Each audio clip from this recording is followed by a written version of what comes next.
di YouTube Dr. Roy Panusunan. Silakan mengikuti terus acara-acara kami, silakan share, silakan subscribe, silakan berikanlah pendapat Anda, komentar. Kami sangat senang untuk mendapatkan dan menjawab semua pertanyaan yang masuk.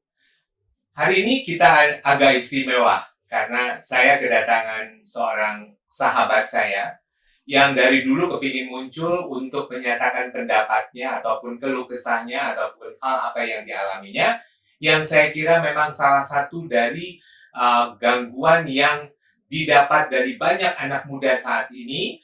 Bahkan di Amerika, di satu rumah sakit di Amerika, mereka hampir mengobati 41.000 orang setiap tahunnya untuk gangguan yang kita sebut dengan GERD atau gastroesophageal reflux disease, yang artinya adalah asam lambung yang muncrat ke atas. Kalau orang awam bilang sakit MAH, atau orang bilang lambungnya rusak. What? Nah, saya akan mengajak teman-teman sekalian untuk bersama-sama dengan rekan saya, panggil saja Sabil. Dan sebentar lagi kayaknya dia akan datang, waktunya kira-kira udah di depan dia. Kita tunggu ya. Wih, kayaknya udah nyampe nih. Silakan masuk. Sabil. Halo dokter. Halo, apa kabar? Macet ya tadi ya? Iya lumayan dok. Nah, inilah saya lagi ngobrol sama teman-teman sekalian, di mana kita akan membahas tentang GERD, gastroesophageal reflux disease. Kamu katanya juga punya keluhan seperti itu ya? Iya dok. Apa sih keluhannya? Nah itu dia nih yang justru kita mau tanyain sebetulnya, yang mungkin perwakilan juga ya buat teman-teman yang pernah ngerasain hal yang sama.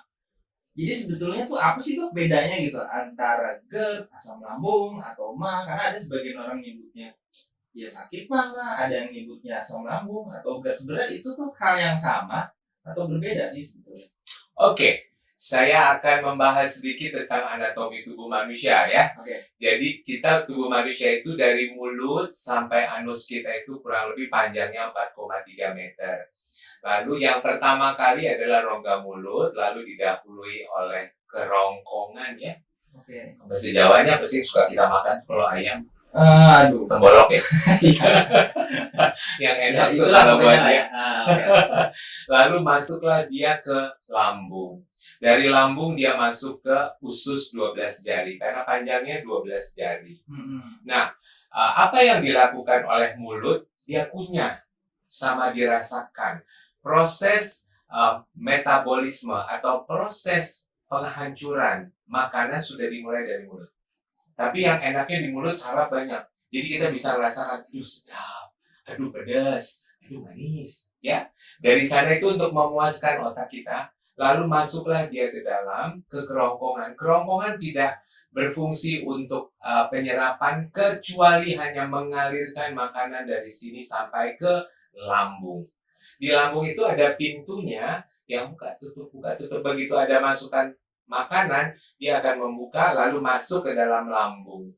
Lambung itu bahasa Belandanya MAH. Jadi MAH itu orang sudah bilang sakit MAH, sakit lambung itu sebetulnya. Ya, bahasa Belanda. Katanya maagzuur, artinya asam lambung. Nah, dari lambung udah dikocok. Kayak kamu kayak misalnya gado-gado itu kan diulek-ulek dulu. Nah, di lambung diulek-ulek, lalu dari lambung dia masuk ke 12 jari dan mulai proses penyerapan di situ. Ya, ditambah enzim, baru kemudian diserap di usus halus. Nah, untuk mengocok-ngocoknya itu, lambung mempunyai konsep asam. Asam lambung ini juga dipakai untuk menghancurkan makanan. Asam lambung dipakai untuk melindungi dari bakteri. Ya, contohnya banyak binatang-binatang yang makan dengan hidup-hidup ya. Jadi nggak dimasak, itu asam lambungnya kuat sekali. Sehingga dia bisa menghancurkan makanan. Nah, umumnya asam lambung itu tidak terlalu banyak didapatkan di dalam perut, secukupnya, karena dia digunakan untuk ngulek-ngulek, untuk menghancurkan makanan. Tetapi pada beberapa orang, asam lambung itu timbul terlalu banyak. Jadi kalau misalnya asamnya terlalu banyak, dia bisa menyebabkan loncatan asam lambung ke tadi kerongkongan tadi yang disebut dengan reflux atau reflux atau loncat atau mancrut atau muncat. Itulah GERD sebetulnya. Ada lagi penyakit asam lambung yang sifatnya radang lambung. Radang lambung itu biasanya juga karena ada gangguan daripada penyerapan sehingga makanan-makanan itu berinteraksi dengan dinding lambung dan menimbulkan peradangan. Kayak kalau kamu gosok-gosok ini kan jadi meradang merah.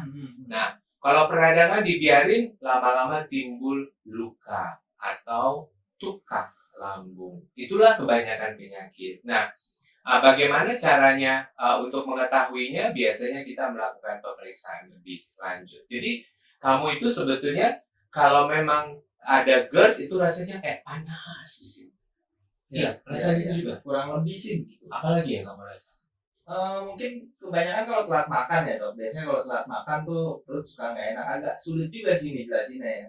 Cuman ada gini dok, ada mitos, nggak tahu benar nih. Justru nih saya mau tanya ini.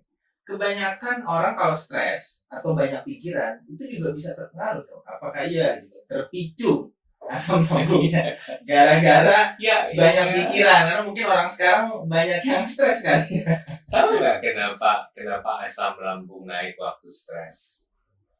Masih nggak tahu lah ya. Jadi Iya, saya kasih tahu ya. justru itu saya nanya. Jadi gini, kan kalau kita stres, umumnya aneh sekali ini, Sabil. Kamu tahu waktu kecil kalau kamu ketakutan apa yang kamu lakukan? Waktu kecil, waktu bersetahun atau ya 2 tahun waktu kita ketakutan, apa yang mama kamu lakukan sama kamu? Dikasih dot. Iya betul mungkin itu. Dikasih dot. Atau kita ada perilaku masing-masing lah. Ya, itu kita sebut dengan fiksasi oral. Jadi ada pada satu masa di mana kita itu merasa aman kalau kita memasukkan sesuatu ke dalam mulut. Ya. Nah, jadi pada waktu kita stres, itu cenderung kita juga ingin makan. Sebetulnya cenderung kalau ada makanan dimakan tuh makanan. Ya. Tapi kalau untuk mempersiapkannya, asam lambung udah tahu nih Sabil stres nih, dia mau makan nih. Keluar asam lambung. Karena dia pikir kamu akan makan. Oke, berarti bisa dibilang si lambung ini salah merespon lah ya. Kurang lebih seperti itu, ya. Okay. Tubuh kita itu kalau salah merespons berada dalam suatu ketidakseimbangan. Dan umumnya terjadi kalau kita terlambat makan. Jadi GERD itu sering terjadi kalau terlambat makan atau makan dalam bentuk terlalu besar, large meal, jadi makan banyak sekali, sehingga asam lambungnya itu tidak terlalu teratur. Kayak tadi kan siapa si Andi bilang ya, teman kamu tadi telepon saya, Andi, dia nanya kalau makan daging kurban jadi GERD. Iya, kalau makannya kecil-kecil enggak, kalau makannya buru-buru gara-gara takut kehabisan dia bok ya, jadilah seperti itu tadi ya. Jadi kamu gitu, makan banyak kok? Bisa juga dong, karena kalau makan terlalu banyak ya paling kembung. Intinya sih yang utama adalah perut nggak nyaman. Itu kebanyakan sih begitu. Seberapa nggak nyamannya sih? Apa sakit sekali atau kayak kalau GERD itu suka kayak kita sebut heartburn. Ya, kayak panas. Orang bilang itu sakit jantung. Betul. Asam lambungnya kan ke sini. Lalu kemudian dia akan memberikan tekanan-tekanan pada otot sehingga ototnya itu meradang. Jadi rasanya panas ya. Kamu merasakan gitu? Ya. Lalu apa yang kamu kerja? Paling diantisi obat. Kayak antasi. Dikurangi asam lambungnya. Itu salah satu tindakan yang baik. Baik, jadi kalau kamu punya GERD, kan kita tadi sudah bilang salah satu penyebabnya adalah makan large meal sama makan tidak teratur sehingga asam lambung bingung gue kapan keluar ya gitu. Udah deh gue keluar terus deh. Jadi dia jumlahnya banyak, ya kan? Bingung dia. Aduh gimana ya? Ini kok si Sabil nggak makan. Udah deh gue keluarin asam lambung. Tiba-tiba dia makan banyak kali. Wah asam lambung gue keluarin lagi. Jadi ada ketidakcocokan di lambung kita karena memang berhubungan dengan syaraf simpatik yang ada. Ya, jadi itu masuk di akal sekali mereka. Tapi memang Sabil tidak semua orang itu bisa begitu. Contohnya teman kita Tufai itu. Dia makan apa aja, terlambat kapan aja, asam lambungnya keluar-keluar. Asik-asik. Jadi dia punya toleransi sendiri. Makanya kamu suka bingung kan, teman gue kok nggak begitu, gue kok begitu gitu. Jadi biasanya karena itu tiap orang punya respons yang berbeda dengan kondisi-kondisi yang tidak baik. Caranya sebetulnya mudah. Orang tuamu juga sakit asam? Enggak. Di keluarga cuma saya sendiri. Nggak ada. Nggak ada. Berarti total kesalahan kamu.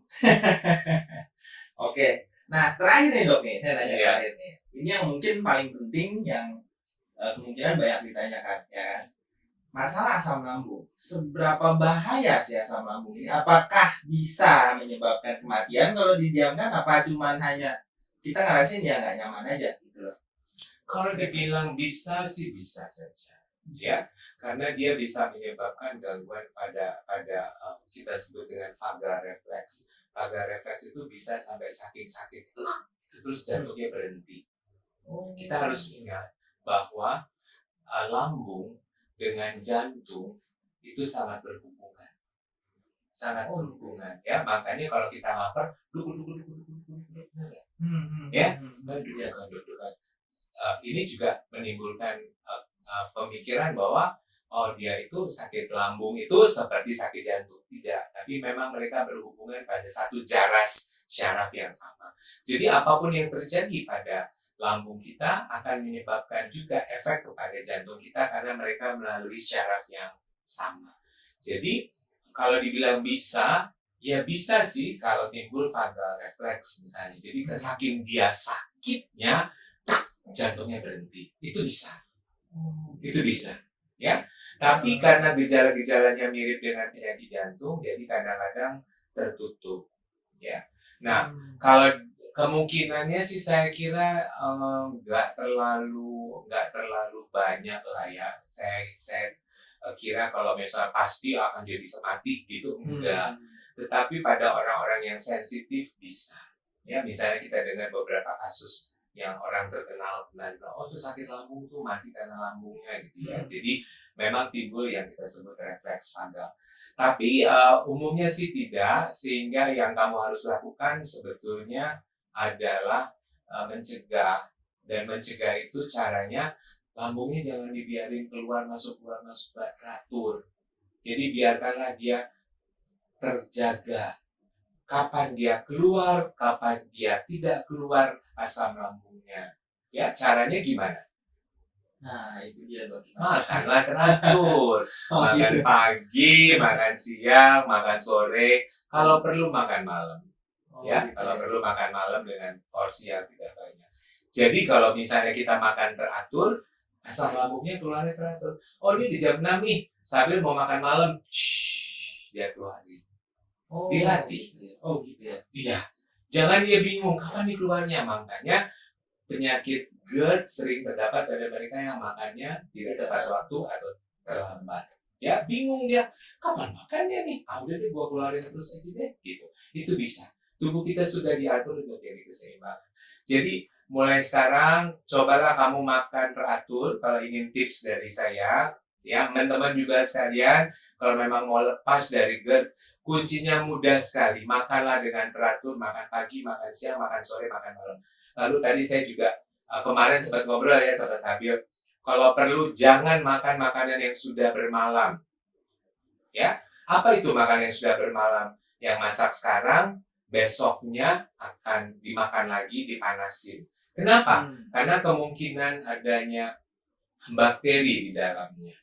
Ya, bakteri akan membuat asam lambung itu menjadi lebih berat, ya, baik produksinya ataupun efeknya, ya. Selain dari itu saya tidak menganjurkan untuk makan makanan yang ada di dalam kemasan. Waduh, ini agak berat ya di sini ya. Tahu deh, lu kan maunya kan makan yang krok lagi kerja begini, ini tangannya begini, tangannya. Jadi janganlah yang di dalam kemasan. Apapun yang di dalam kemasan. Coba kita masuk ke toko serba ada ataupun ke toko yang banyak di pinggir jalannya yang menjual segala macam kebutuhan, tapi 70% itu makanan kemasan. Coba deh. Iya betul. Ya. Jadi memang kita sekarang berada dalam era seperti itu. Tapi memang enak. Kenapa? Karena praktis kan. Zaman dulu, kamu nggak inget sih dulu waktu kamu kecil dulu dimasakin pisang goreng nggak sama ibu? Masakin. Kalau sore-sore kan ibu bikin pisang goreng, bikin kue nih, sore-sore makan gitu. Kalau sekarang kan biar gampang nih, udah deh nih, keripik dalam kemasan atau kerupuk dalam kemasan cepat, tapi itu punya efek juga. Ya, dan juga makanan diproses. Contohnya makanan diproses itu misalnya apa? Sosis, hamburger, dagingnya itu diproses. Itu hindari. Ya, kurang lebih frozen food lah ya. Ya. Gitu. Ya.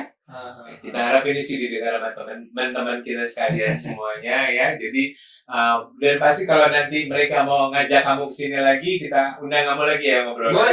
Boleh ya. Teman-teman juga kalau misalnya ada pertanyaan silakan ke Sabil juga, mudah-mudahan atau kalau perlu kita undang dia 2 minggu lagi, kita lihat dia lebih sembuh. Setuju nggak?